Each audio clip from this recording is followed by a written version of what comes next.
ನಮಸ್ತೆ. ಇವತ್ತು ಸೋರೆಕಾಯಿ ಸಿಪ್ಪೆಯಿಂದ ಒಂದು ಚಟ್ನಿ ಮಾಡೋಣ.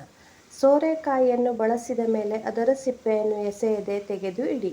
ಅದನ್ನು ಕತ್ತರಿಸಿ ಬಾಣಲೆಯೊಂದಕ್ಕೆ ಹಾಕಿ ಅದಕ್ಕೆ ತೆಂಗಿನ ತುರಿ, ಹುಣಸೆಹಣ್ಣು, ಹಸಿಮೆಣಸು, ರುಚಿಗೆ ತಕ್ಕಷ್ಟು ಉಪ್ಪು, ಸ್ವಲ್ಪ ಬೆಲ್ಲ, ಚಿಟಿಕೆ ಇಂಗು ಹಾಕಿ ಮುಳುಗುವಷ್ಟು ನೀರು ಹಾಕಿ ಚೆನ್ನಾಗಿ ಬೇಯಿಸಿ.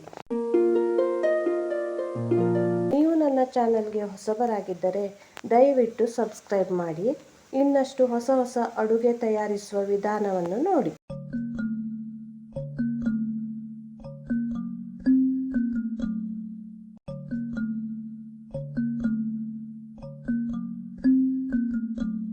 ಬೆಂದ ಮೇಲೆ ಸ್ವಲ್ಪ ತಣ್ಣಗಾಗಲು ಬಿಡಿ. ನಂತರ ಮಿಕ್ಸಿ ಜಾರಿಗೆ ಹಾಕಿ ನಯವಾಗಿ ರುಬ್ಬಿ ಒಂದು ಪಾತ್ರೆಗೆ ಹಾಕಿ. ಈಗ ಒಂದು ಒಗ್ಗರಣೆ ಕೊಟ್ಟರೆ ರುಚಿಕರ ಸೋರೆಕಾಯಿ ಸಿಪ್ಪೆಯ ಚಟ್ನಿ ಸಿದ್ಧ. ಇದು ಅನ್ನ, ದೋಸೆ, ಚಪಾತಿ, ರೊಟ್ಟಿ ಯಾವುದರೊಂದಿಗೂ ಚೆನ್ನಾಗಿರುತ್ತದೆ. ಹಾಗೆ ಈ ರೆಸಿಪಿ ಇಷ್ಟವಾದರೆ ಒಂದು ಲೈಕ್ ಕೊಡಿ, ಶೇರ್ ಮಾಡಿ, ತಪ್ಪದೇ ನನ್ನ ಚಾನಲ್ ಸಬ್ಸ್ಕ್ರೈಬ್ ಮಾಡಿ ಪ್ರೋತ್ಸಾಹಿಸಿ.